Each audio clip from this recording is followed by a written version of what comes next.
My name is Gwendolyn Parker. I was 29 years old when the man I loved demanded freedom from my opinion and discovered that my presence had never been mandatory either. The garlic was sizzling in olive oil when Caleb came home that Tuesday evening. I had spent nearly an hour preparing his favorite spicy tomato pasta with extra chili flakes. A bottle of Sauvignon Blanc sat inside a silver chiller, and the small dining table was set for two. He had complained that work had been brutal. I wanted the apartment to feel like somewhere safe to return to. At 7:30, his key scraped against the lock. I turned from the stove with a smile ready. "You're late. Dinner's almost—" The rest of the sentence disappeared. Caleb was not dressed for dinner. He wore a fitted black shirt I had never seen, dark trousers, and the expensive watch he usually saved for agency events. His hair was freshly styled. The sharp scent of cologne entered the room before he did. He barely glanced at the table. "Don't wait up. I'm going out." I lowered the wooden spoon. "Where?" "Nexus." "With who?" "The old group." He checked his phone. "Vanessa is back in town." The name settled heavily between us. Vanessa was Caleb's ex-girlfriend. Wealthy, impulsive, and skilled at appearing whenever his life became stable enough to bore him. She had abandoned him 2 years before we met. I had been the one who listened while he described how she made him feel replaceable.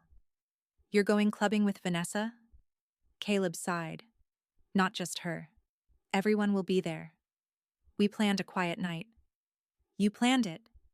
His eyes moved briefly toward the table. "I never agreed." I turned off the burner before the sauce scorched. "Caleb, I'm not telling you that you can't see friends. Going to a nightclub with an ex who has repeatedly crossed boundaries makes me uncomfortable." He laughed once, coldly. "God, Gwendolyn. Don't be insecure. It isn't insecurity. What else would you call it? Respect." He slipped his phone into his pocket and stepped closer. "Respecting what? Your right to control where I go." "That isn't what I said." "It's what you mean." The apartment went unnaturally quiet. Behind me, the pasta water continued boiling. Caleb planted both hands on the back of a dining chair. "Listen carefully, because I'm only saying this once." His tone was calm. That made it worse. "If I want to go clubbing with Vanessa, I will. You don't get a say. That's what freedom is." The words did not come from anger. They sounded rehearsed. A declaration from someone who expected resistance because resistance would make him feel important. For several seconds, I studied his face. The styled hair, the unfamiliar shirt, the certainty that I would argue, cry, or beg him to remember our relationship. Something inside me became still. Not broken. Finished. "You're absolutely right," I said. Caleb blinked. The response had not appeared in the version of the evening he had imagined. "What? You're free." His confidence faltered briefly. Then he scoffed. "Whatever. Don't wait up." He picked up his jacket and walked out without looking back.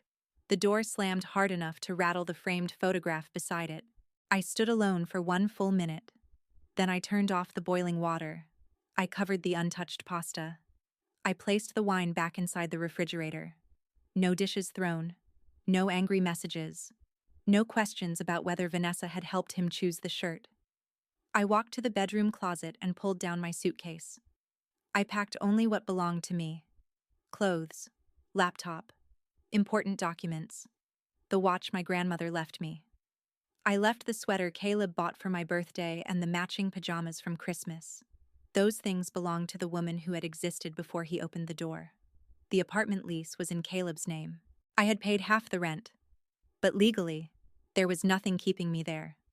By 10:30, 2 years of my life fit inside one suitcase and a duffel bag. I returned to the kitchen and took a sheet of paper from the printer. 3 words were enough. "Enjoy your freedom." I placed the note against the wine glass he never used. Then I removed the apartment key from my ring and set it beside the paper. The metal struck the counter with a soft click. It sounded more final than a slammed door. I carried my bags into the hallway and closed the apartment behind me. Caleb came home at 4 in the morning expecting an argument. Instead, the table was still set for two. The pasta had gone cold. My side of the closet was empty. And the only thing waiting for him beneath the kitchen light was the key and the freedom he had demanded. I drove to a 24-hour hotel across town. The lobby smelled of bleach and burnt coffee. The clerk barely looked at me while sliding a plastic keycard across the counter. Inside the room, I set my bags beside the door and sat on the edge of the bed. I expected grief to hit. It did not. No shaking hands. No frantic need to call Caleb. Only silence. For the first time in months, I was not waiting for his mood to enter the room. I slept for 12 hours. The next morning, I cut every remaining connection. I blocked his number, removed him from social media, changed the passwords to my personal accounts, transferred my share of the final utility bills, and sent the receipt to the landlord. Then, I found a small one-bedroom apartment overlooking a quiet courtyard. No history. No reminders. I bought new sheets, placed my desk beside the window, and started rebuilding my days around myself. The first voicemail arrived 3 days later from an unknown number. "Gwendolyn, what the hell? Where are you? I came home and your things were gone. Call me. This isn't funny." I deleted it. The next message came from another number. "Okay, I understand. You made your point. Come back now so we can talk like adults. Come back now. Not. I'm sorry. Not. I humiliated you." A command. I did not answer. Then Caleb's friend Jessica called. "Gwen, he's a mess," she said. "You can't just disappear after 2 years." I didn't disappear. You left a note and blocked him. He told me I had no say.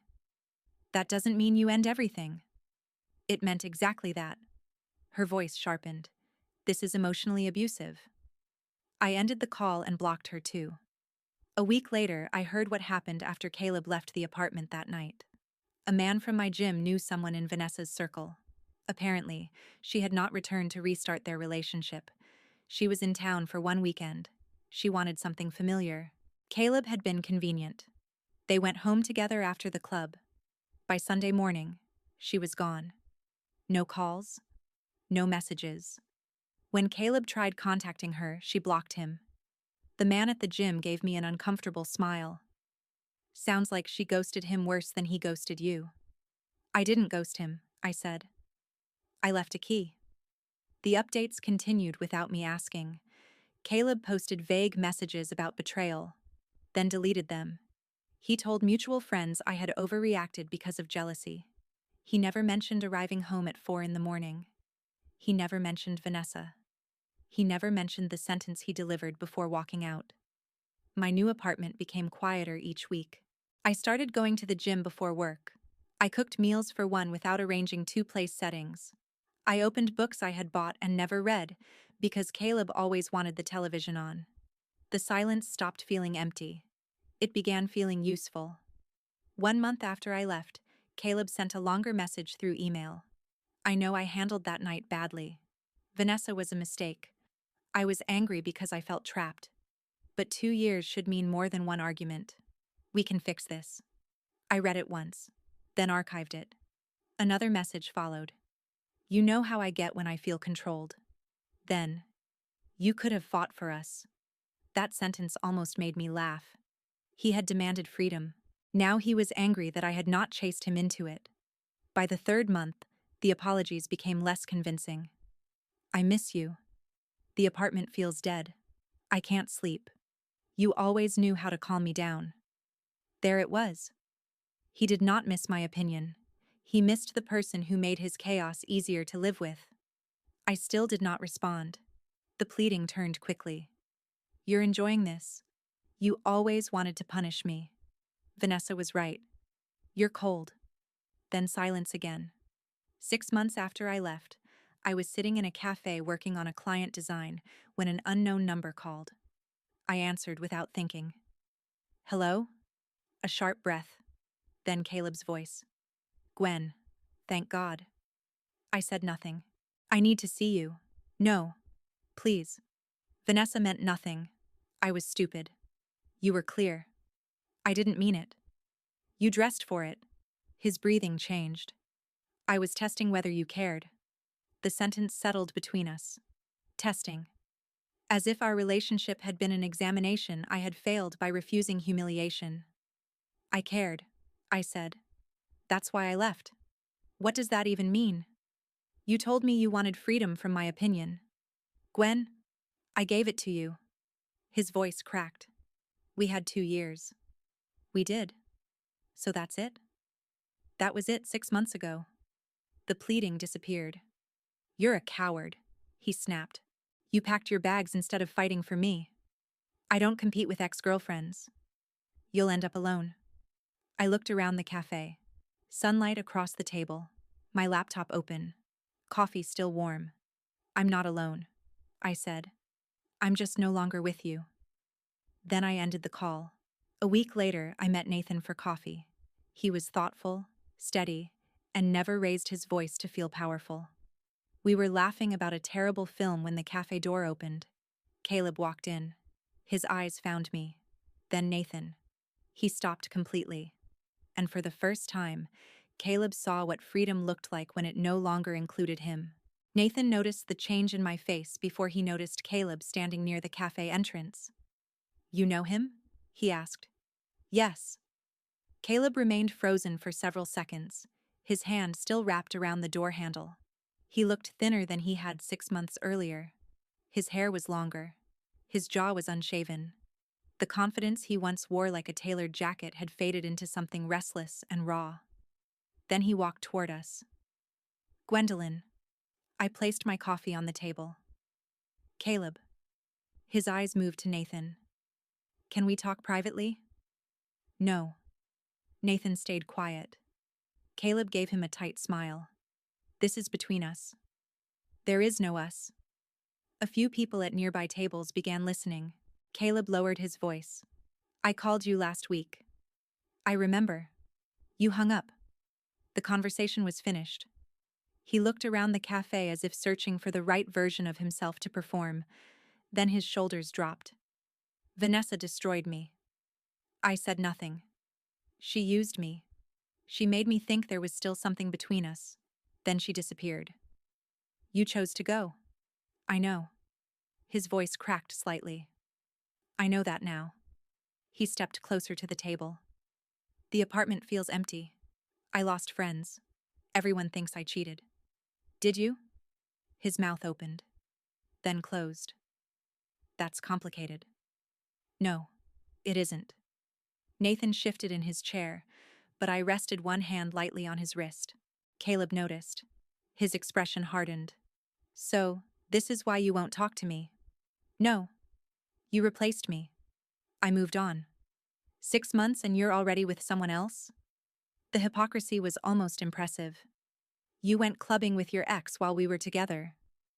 That was different. You keep saying that. His face reddened.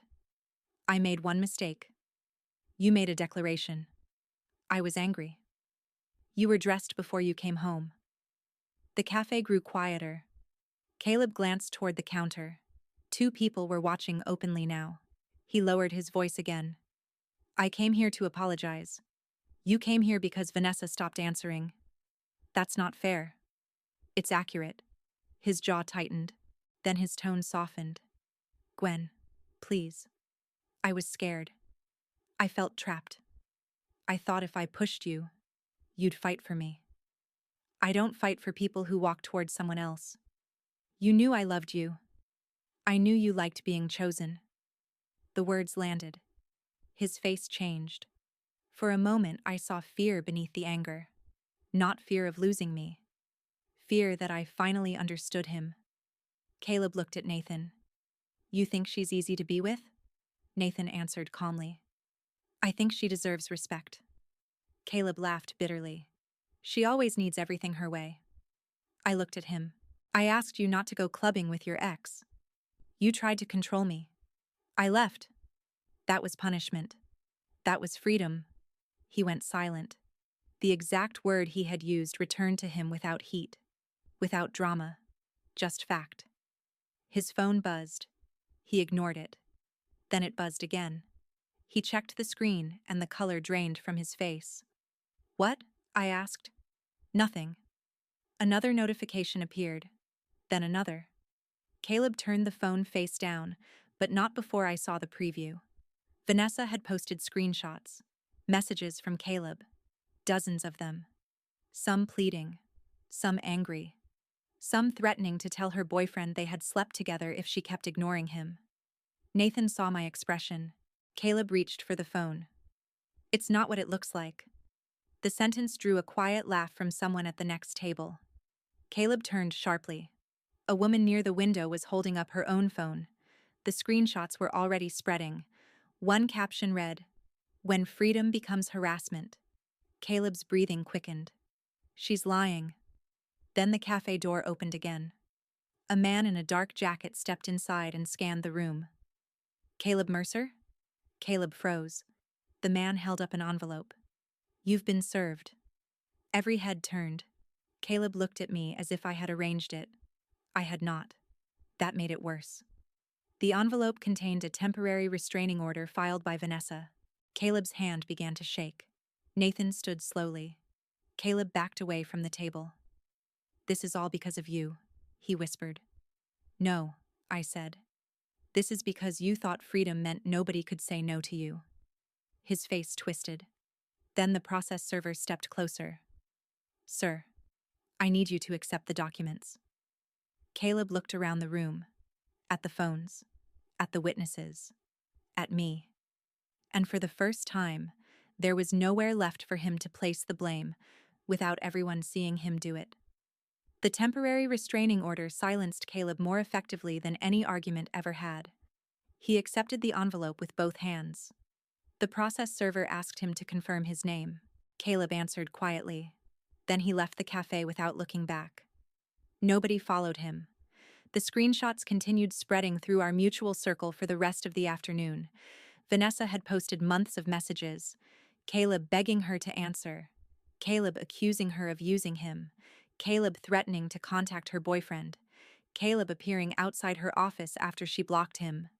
The version of the story he had told everyone, that I abandoned him because I was controlling and jealous, began collapsing under his own words. Nathan asked whether I wanted to leave. I looked around the cafe, at the half-finished coffee, at the client sketches on my tablet, at the people slowly returning to their conversations. "No," I said. "I was here first." We stayed. 3 days later, Caleb was placed on administrative leave from his agency. Vanessa worked with several people in his professional circle, and once her screenshots became public, other women began comparing experiences.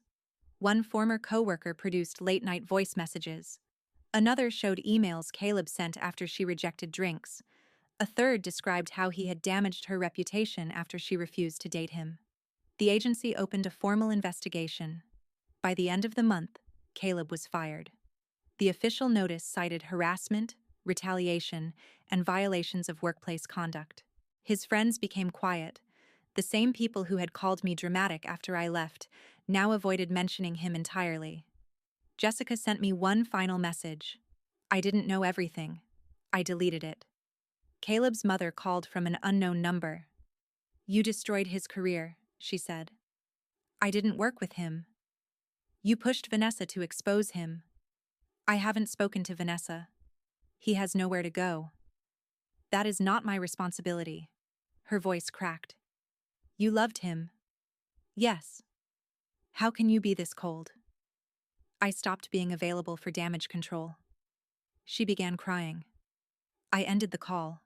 The restraining order became permanent 2 months later.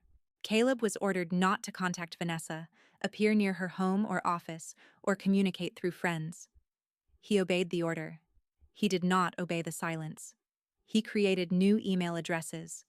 The first message was apologetic. "I understand now." The second blamed alcohol. The third blamed Vanessa. The fourth blamed me. You leaving made me spiral. I forwarded everything to an attorney. A cease and desist notice followed. No contact. No third-party messages. No public accusations. Caleb responded by posting a video from his sister's apartment. He sat in a dark room and spoke directly into the camera. He said Vanessa had manipulated him. He said his employer wanted a scapegoat. He said I had emotionally abused him by disappearing. The video lasted 17 minutes, long enough for him to reveal private client information from his former agency, long enough for the company's legal department to save it, long enough for everyone watching to understand he still believed consequences were things other people did to him. The video disappeared that night. His account followed the next morning. For 4 months, I heard nothing. Nathan and I continued slowly. He never asked me to prove I trusted him. He never treated boundaries like insults. Our relationship grew through ordinary things: shared groceries, Sunday walks, quiet evenings cooking together. One Saturday, we returned to the same cafe where Caleb had been served. Nathan ordered coffee while I worked on a design near the window. The bell over the door rang. Caleb entered. He looked thinner. His jacket hung loosely from his shoulders. He stopped when he saw me. Then his eyes moved to Nathan. For a moment, hope crossed his face. He walked toward the table. "Gwendolyn." I looked up. "Caleb, can we talk?" "No." His mouth tightened. "I've changed. You contacted me after being legally warned not to. I needed you to understand." "I understand." He leaned closer. "I lost everything. That does not create an obligation for me." His eyes filled. "I loved you. You loved having somewhere safe to return after making reckless choices." Nathan approached with the coffee. Caleb looked at him, then back at me. "So this is serious?" "Yes." His face hardened. "You replaced me. I left you." The distinction landed harder than anger. He stepped backward. The cafe door opened again. 2 people entered wearing business clothes. One carried a folder. Caleb recognized them immediately. His former agency had filed a civil claim over the confidential information in his deleted video. The woman approached. "Mr. Mercer, we've been trying to locate you." Caleb looked at me. I had nothing to do with it. He knew that. And for the first time, he could not turn the consequences into a story about jealousy, control, or revenge. They belonged entirely to him. The legal representative handed him the folder. Caleb took it silently. Then he walked out. Nathan placed my coffee beside the tablet. "You okay?" I watched the door close. "Yes." And this time, there was nothing left behind it that I wanted back.